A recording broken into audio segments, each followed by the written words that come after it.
الحمد لله رب العالمين، والصلاة والسلام على سيد المرسلين وعلى آله وأصحابه وأتباعه أجمعين.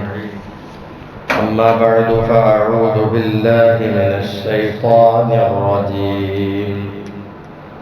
بسم الله الرحمن الرحيم.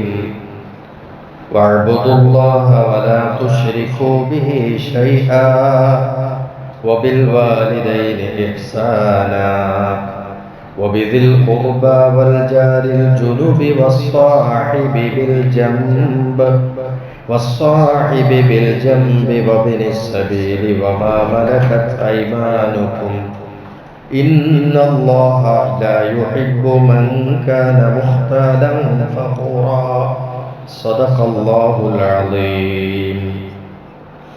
من آذى جاره فقد آذاني ومن آذاني فقد آذى الله. صدق نبينا رسول الله. ബഹുമാനമുള്ള മുഅ്മിനീങ്ങളെ, അല്ലാഹു നമ്മുടെ ഈ ഇരുത്തം അവൻ്റെ പൊരുത്തത്തിലാക്കി തരട്ടെ. ഉപകാരപ്പെട്ട അറിവുകൾ കൊണ്ട് അല്ലാഹു നമ്മളെ ഭാഗ്യവാന്മാരാക്കി തരട്ടെ.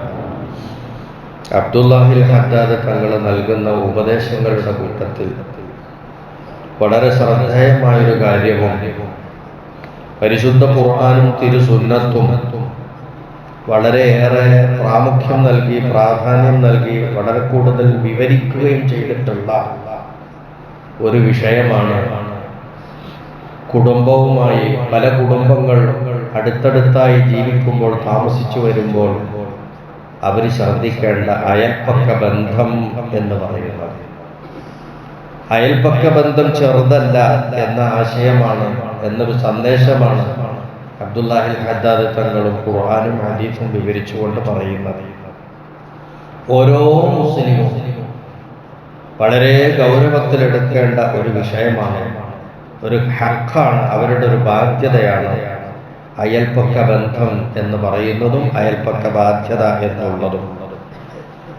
അയൽപക്ക ബന്ധത്തിന്റെ ഗൗരവത്തെ അറിയിക്കാൻ തിരുനബി സല്ലല്ലാഹു അലൈഹി വസല്ലമ തങ്ങൾ പഠിപ്പിച്ച ഒരു ഹദീസിൽ കാണാൻ കഴിയുന്നുണ്ട്. അവിടുന്ന് പറഞ്ഞു, ജിബ്രീൽ അലൈഹിസ്സലാം ആഗതനാവുകയും അയൽവാസികളോടുള്ള കടപ്പാടുകളെ കുറിച്ചിട്ട് ഒരുപാട് വസിയത്തുകൾ ജിബ്രീൽ നൽകുകയും ചെയ്തുകൊണ്ടിരുന്നു. ജിബ്രീൽ ഇങ്ങനെ വന്നുകൊണ്ടും ഇത് പറഞ്ഞുകൊണ്ടുമുണ്ട്. ജിബ്രീൽ എന്തിനാ വരല്? അള്ളാഹുവിൽ നിന്നുള്ള വഴി അന്ത്യപ്രവാചകർക്ക് എത്തിച്ചു കൊടുക്കാനാണ് വരുന്നത്. ഖുർആൻ അങ്ങനെയാണല്ലോ അവതരിച്ചത്. എന്നാൽ ആ കൂട്ടത്തിൽ തിരുനബിയോട് വസിയത്തായിട്ട് നിരന്തരം പറഞ്ഞുകൊണ്ടിരിക്കുകയാണ് ജിബ്രീൽ അലൈഹിസ്സലാം. ഏത് വിഷയത്തെക്കുറിച്ച്? അയൽപക്കക്കാരുമായിട്ടുള്ള ഹക്കടപാടുകളെ സംബന്ധിച്ച്. അതിങ്ങനെ അതിൻ്റെ ആധിക്യം, അതിൻ്റെ ധാരാളിത്തം കൊണ്ട് തിരുനബി പറയാണ്, എനിക്ക് തോന്നിപ്പോയി മരിച്ചാൽ അനന്തര സ്വത്തിന്റെ വിഹിതവും അയൽക്കാർക്ക് കൊടുക്കണം എന്ന് പറയും എന്ന് വരെ തോന്നിപ്പോയി.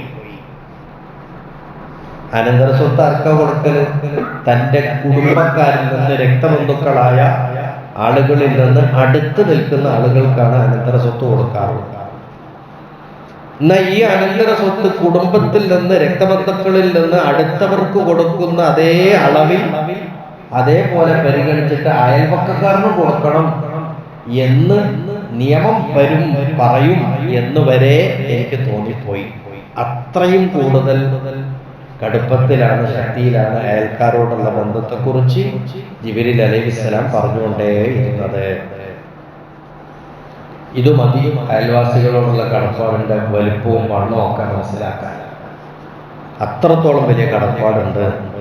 ഇപ്പൊ അനന്തര സ്വത്ത് അവർക്ക് കൊടുക്കണമെന്ന് നിയമമില്ല. അനന്തര സ്വത്ത് അയൽവാസികൾക്ക് എന്നുള്ള അങ്ങനത്തെ നിയമമല്ല. പക്ഷെ അതുപോലെ എത്തുമായിരുന്നു. അതിനോട് അടുത്ത് നിൽക്കുന്ന അത്രയും കൂടുതൽ ബന്ധവും കടപ്പാടും ഉള്ളവരാണ് അയൽവാസികൾ എന്ന് നമ്മൾ ഇതിൽ നിന്ന് മനസ്സിലാക്കണം. എന്താണ് അയൽവാസികളോട് നാം കാണിക്കേണ്ട മര്യാദകൾ? അവരെ പ്രയാസങ്ങൾ ഏൽപ്പിക്കാതിരിക്കുക. അയൽവാസികൾക്ക് നമ്മളെ കൊണ്ടൊരു പ്രയാസം ഉണ്ടാകരുത്. ഏത് തരത്തിലുള്ള പ്രയാസം? അങ്ങോട്ടും ഉണ്ടാവരുത്, ഇങ്ങോട്ടും ഉണ്ടാവരുത്. കഴിയുന്നത്ര നന്മ ചെയ്തു കൊടുക്കുകയും ചെയ്യാം. നമ്മളെ കൊണ്ടൊരു ബുദ്ധിമുട്ട് അവർക്ക് ഉണ്ടാകരുത് എന്ന് മാത്രമല്ല, നമ്മളെ കൊണ്ട് കഴിയുന്ന ഉപകാരങ്ങൾ അവർക്ക് ചെയ്തു കൊടുക്കണം, നന്മ ചെയ്തു കൊടുക്കുക. ഇതാണ് അയൽപക്ക ബന്ധം പുലർത്തുന്നതിന്റെ രീതി. ബഹുമാനപ്പെട്ടവർ പറയാണ്, വലാ യതിമുൽ ഇഹ്സാൻ, അയൽവാസിക്ക് നന്മ ചെയ്യുന്ന ആ കാര്യം അത് ആവണമെങ്കിൽ ഇല്ലാ ബികഫിൽ അദാ, ഒരു പ്രയാസവും അങ്ങോട്ട് ഏൽപ്പിക്കാതിരിക്കണം. എന്ത് ചെയ്യണം? നന്മ ചെയ്തു കൊടുക്കുകയും വേണം. പരമാവധി നിങ്ങളെ കൊണ്ട് എങ്ങനെ കഴിയും പോലെ നന്മ ചെയ്തു കൊടുക്കുക. ഇങ്ങനെയാണ് അതിന്റെ രീതി. അതേസമയത്ത് അയൽവാസിക്ക് നമ്മളെ കൊണ്ട് വല്ല ബുദ്ധിമുട്ടും ഏൽക്കേണ്ടി വന്നാൽ അത് വാക്കുകൊണ്ടാകാം, പ്രവൃത്തികളെ കൊണ്ടാകാം, അവര് സ്ഥലം കയ്യേറുന്നത് കൊണ്ട്, അതാണ് ഇപ്പൊ ഏറ്റവും കൂടുതൽ വലിയ പ്രശ്നം. അതിര് മാന്തുക, ഇദ്ദേഹത്തിന്റെ അതിർത്തിയിലേക്ക് കൂട്ടിയിട്ട് അയാൾ മതില് കെട്ടുക, ഇയാളുടെ ഭൂമി പൊളിച്ചിട്ട് അയാൾ മതില് കെട്ടുക, അയാളുടെ വീട്ടിലേക്ക് വഴി വേണം, അതിന് ഇയാളുടെ സ്ഥലം കയ്യേറുക, അക്രമമായി ഞാൻ ചെയ്യും, ഈ എന്താ കാട്ടുക എന്ന് പറയുന്ന രീതി. അങ്ങനെ അതല്ലെങ്കിൽ അതുകൂടി എന്റേതാണ് എന്ന് കള്ളവാദം ഉന്നയിക്കുന്ന രീതിയാണ്. എന്ന് വെച്ചാൽ സ്വാർത്ഥത, എനിക്ക് ഞാനും എൻ്റെ കെട്ടിയോളും കുട്ടികളും എന്നതിലപ്പുറം വേറൊന്ന് ചിന്തിക്കാതെ മറ്റുള്ളവരോടുള്ള ഹക്ക് തീരെ തോന്നാതിരിക്കുന്ന, മനസ്സിൽ വരാത്ത അത്രയും ക്രൂരമായ മനസ്സായി പോയി. അതൊരിക്കലും ഒരു മുസ്ലിമിന് ചേർന്നതല്ല. നോക്കൂ നിങ്ങൾ, അള്ളാഹുവിന്റെ ദൂതർ പറയുന്നു, മൻ ആദാ ജാറഹു, ഒരാൾ തന്റെ അയൽവാസിയെ ബുദ്ധിമുട്ടിച്ചാൽ ഫഖദ് ആദാനി, അപ്പോൾ അവൻ എന്നെ ബുദ്ധിമുട്ടിച്ചവനായി. ആരാ പറഞ്ഞു? ദൂതരാ പറയുന്നത്. ഒരാൾ തന്റെ അയൽവാസിയെ ബുദ്ധിമുട്ടിച്ചാൽ അയാൾ എന്നെ ബുദ്ധിമുട്ടിച്ചവനായി. വമൻ ആദാനി, എന്നെ ഒരാൾ ബുദ്ധിമുട്ടിച്ചാൽ ഫഖദ് ആദല്ലാഹ്, അവൻ ആരെ ബുദ്ധിമുട്ടിച്ചവനായി? അള്ളാനെ ബുദ്ധിമുട്ടിച്ചവനായി.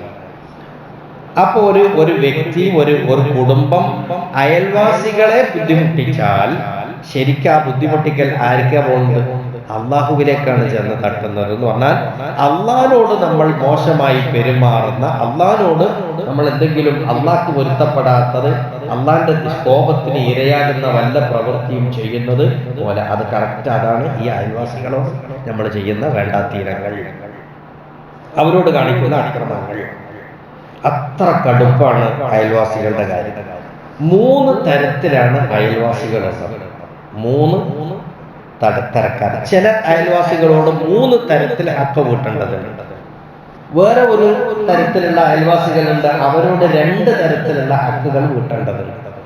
മൂന്നാമതൊരു വിഭാഗം അയൽവാസികളുണ്ട്, അവർക്ക് ഒരു തരത്തിലുള്ള ഹക്കുകൾ വീട്ടേണ്ടതുണ്ട്. മഹാനായ നബി സല്ലല്ലാഹു അലൈഹി വസല്ലം തങ്ങൾ പറയുന്നു, ഇന്ന മിനൽ ജീറാനി മൻ ലഹു സലാസത്തു ഹഖൂഖ്, 3 ഹക്കുകൾ വീട്ടേണ്ട അയൽവാസികളുണ്ട്. ഒന്നെന്താ? വഹുവ അൽ ജാറുൽ മുസ്ലിമു ദുൽ ഖറാബ, അയൽവാസിയാണ്, അയാൾ മുസ്ലിമാണ്, അയാൾ നമ്മളെ കുടുംബക്കാരനുമാണ്.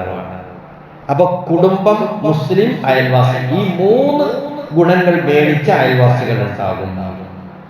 3 തരത്തിലുള്ള ഹക്ക് അവരോട് കൊടുക്കണം. ഒന്ന് അയൽവാസി എന്നുള്ളത്, മറ്റൊന്ന് മുസ്ലിം എന്നുള്ളത്, മറ്റൊന്ന് നമ്മളെ കുടുംബക്കാരൻ എന്നുള്ളത്.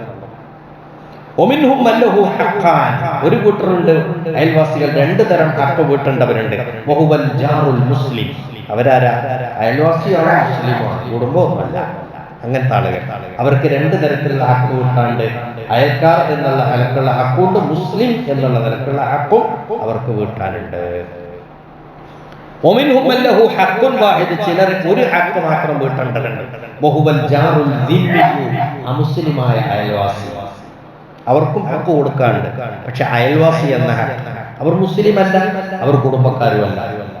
അൽ ജാറു ദിമ്മി, അമുസ്ലിമായ അയൽവാസി, അവരോടും ഹക്ക് വീട്ടാണ്. ഇങ്ങനെ 3 തരത്തിലുള്ള അയൽപ്പക്കക്കാരാണ് ഉണ്ടാവുക. അമുസ്ലിമിന് പോലും ഹക്ക് വീട്ടണം, അയൽപ്പക്ക ബന്ധം ഹക്ക് വീട്ടണം എന്ന് പറയുമ്പോൾ ഈ അയൽപ്പക്ക ബന്ധത്തിന്റെ ഗൗരവം എത്ര ഉണ്ടെന്ന് ആലോചിച്ച് നോക്കിയേ.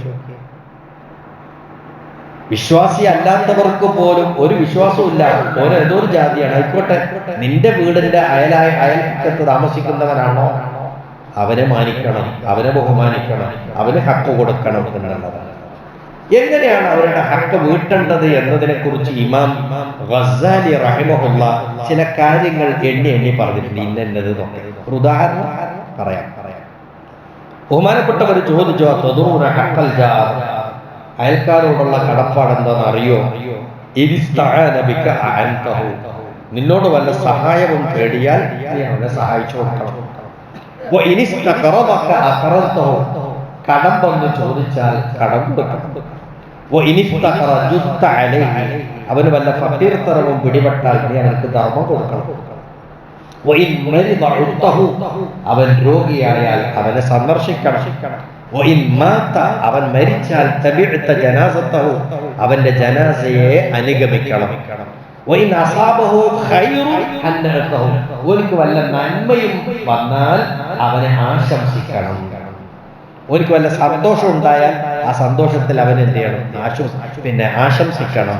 വ ഇൻ അസാബത്തുഹു മുസീബത്തുൻ, ഓനിക്ക് വല്ല പ്രയാസങ്ങളും വന്നാൽ, ആപത്തോ മുസീബത്തോ പിടിപെട്ടാൽ അസൈതഹു, അവനെ പോയിട്ട് സമാധാനിപ്പിക്കണം, തഅസിയത്ത് ചെയ്യണം. വലാ തസ്തീലു അലൈഹി ബിൽ ബിനാ, അവർക്ക് പ്രയാസമാകുന്ന രൂപത്തിൽ നിന്റെ ബിൽഡിംഗ് എന്ത് ചെയ്യാൻ പാടില്ല?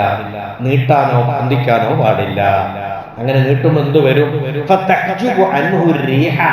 അയൽപ്പക്കക്കാരന് വേണ്ടതുപോലെ വായു കിട്ടുന്നതിന് തടസ്സമായി പോകും. ആ നിലക്കുള്ള നിർമ്മാണം നീ നടത്താതിരിക്കുക. അയൽവാസിക്ക് വേണ്ടതുപോലെ വായുവും വെളിച്ചവും കിട്ടുന്നതിന് തടസ്സമാകുന്ന ബിൽഡിംഗ് നിർമ്മാണം നീ നടത്താതിരിക്കുക. ഇല്ല വീതിനി, ഓന്റെ സമ്മതമില്ലാതെ, ഓന്റെ സമ്മതമല്ലാതെ. പോലെ അങ്ങനെ വല്ല നിർമ്മാണവും നമുക്ക് നടത്തേണ്ടി വന്നാൽ ആരോട് പോയിട്ട് ചോദിക്കണം?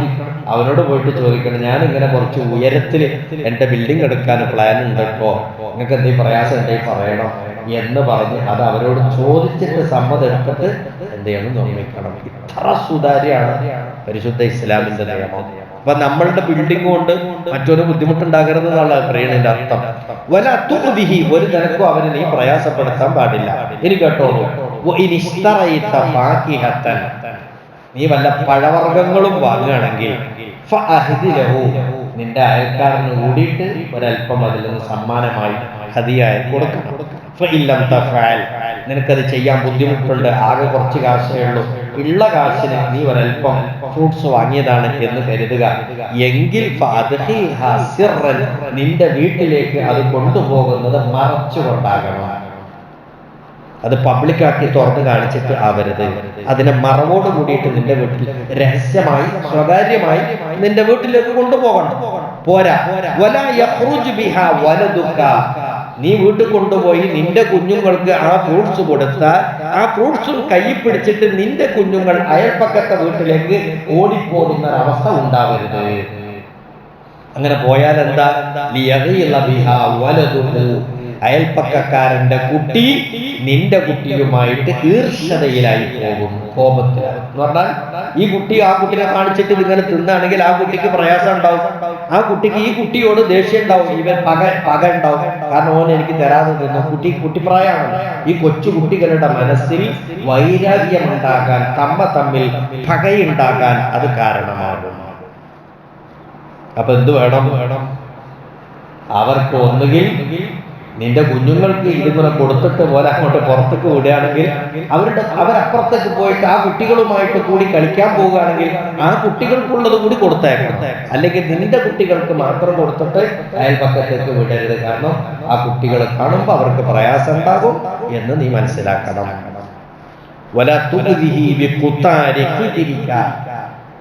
നിന്റെ ചട്ടിയിലെ ചാറിന്റെ മണം കൊണ്ട് അയൽവാസിയെ നീ ബുദ്ധിമുട്ടിക്കരുത്.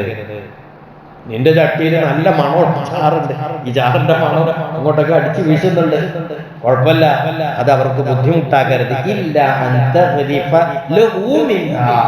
അങ്ങനെ വരികയാണെങ്കിൽ എന്ത് വേണം? നല്ല മണമുള്ള ഗുണമുള്ള ഒരു വിഭവ സമൃദ്ധമായിട്ടുള്ള ഒരു ഭക്ഷണം നമ്മുടെ വീട്ടിൽ പാചകം ചെയ്യുമ്പോൾ അതിൽ നിന്നൊരൽപ്പം അയൽവാസിക്കും കൊണ്ടുപോയി കൊടുക്കണം. അവർക്കും കൂടി ഇതിൽ നിന്ന് വിളമ്പണം. അങ്ങനെയാണെങ്കിൽ ചെയ്യാം.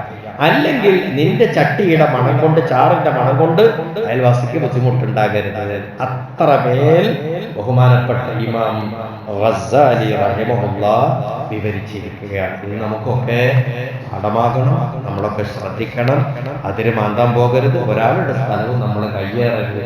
നമുക്ക് റോഡ് വെട്ടാൻ വേണ്ടിയിട്ടാണെങ്കിലും നമ്മുടെ പുരയ്ക്ക് സൈക്കിള് പോകുന്ന വഴി അത് കാറ് പോണ വഴി ആക്കണം എന്ന് നമുക്ക് ആഗ്രഹമുണ്ട്, ഇല്ലാഞ്ഞിട്ടല്ല. പക്ഷെ അത് മറ്റവന്റെ സ്ഥലം മാന്തിയെടുത്തിട്ടല്ല, അത് മാന്യമായിട്ട് അവന് കാശ് കൊടുത്തിട്ട് അവനിൽ നിന്ന് സ്ഥലം മേടിച്ചിട്ട് നമ്മൾ എന്ത് ചെയ്യണം, നമ്മുടെ വഴിയിലേക്ക്, നമ്മുടെ വീട്ടിലേക്ക് റോഡ് വെട്ടണം. എന്നല്ലാതെ നിനക്കൊരു വീടുണ്ടായി പോയി എന്നുള്ളതിന്റെ പേരിൽ ലോറി വരുന്ന റോഡ് നിന്റെ വീട്ടിലുണ്ടാകണം എന്ന് നിർബന്ധമൊന്നുമില്ല. അങ്ങനെ നിനക്ക് വേണോ അതിന് സാഹിത്യമാക്കണം. അത് അയൽക്കാരന്റെ മാന്തിയെടുത്തിട്ടല്ല, അതിനെ പ്രയാസപ്പെടുത്തിയിട്ടല്ല, അത് കാശ് കൊടുത്ത് വാങ്ങിയിട്ടോ അവന്റെ സമ്മതത്തോടു കൂടെയോ ആവണം. ഇതെല്ലാം ശ്രദ്ധിച്ചുകൊണ്ടാകുമ്പോ എവിടെങ്കിലും വാക്ക് തർക്കങ്ങളോ അതിർത്തി പ്രശ്നങ്ങളോ ഉണ്ടാവുമോ? ആലോചിച്ച് നോക്കി. സമൂഹത്തിൽ എവിടെയെങ്കിലും കുഴപ്പമുണ്ടാവുമോ? തമ്മതമ്പിലൊക്കെ പ്രശ്നങ്ങൾ ഉണ്ടാവുമോ? ഇസ്ലാമിന്റെ നിയമം വേണ്ടതുപോലെ പാലിച്ചാൽ ഒരിടത്തും ഒരു പ്രശ്നവും ഉണ്ടാകാൻ പാടില്ല. അത്രയും വ്യക്തവും സുതാര്യവും സുന്ദരവുമാണ് ഇസ്ലാമിന്റെ എല്ലാ നിയമങ്ങളും. പക്ഷെ അത് പാലിക്കുന്നിടത്തിൽ മുസ്ലിങ്ങളാകുന്ന നമ്മൾ തന്നെ വീഴ്ചക്കാരായി പോകുന്നു എന്നുള്ളതാണ് വസ്തുത. അള്ളാഹു നമ്മളെയൊക്കെ നന്നാക്കി തരട്ടെ, നമ്മുടെ ബന്ധങ്ങൾ അള്ളാഹു തആല നന്നാക്കി തരട്ടെ. എല്ലാവിധ ഐശ്വര്യങ്ങളും നന്മകളും നമുക്കും നമ്മുടെ ബന്ധുക്കൾക്കും അയൽവാസികൾക്കും അള്ളാഹു തആല പ്രദാനം ചെയ്യട്ടെ. വആഖിറു ദഅ്വാനാ അനിൽ ഹംദുലില്ലാഹി റബ്ബിൽ ആലമീൻ.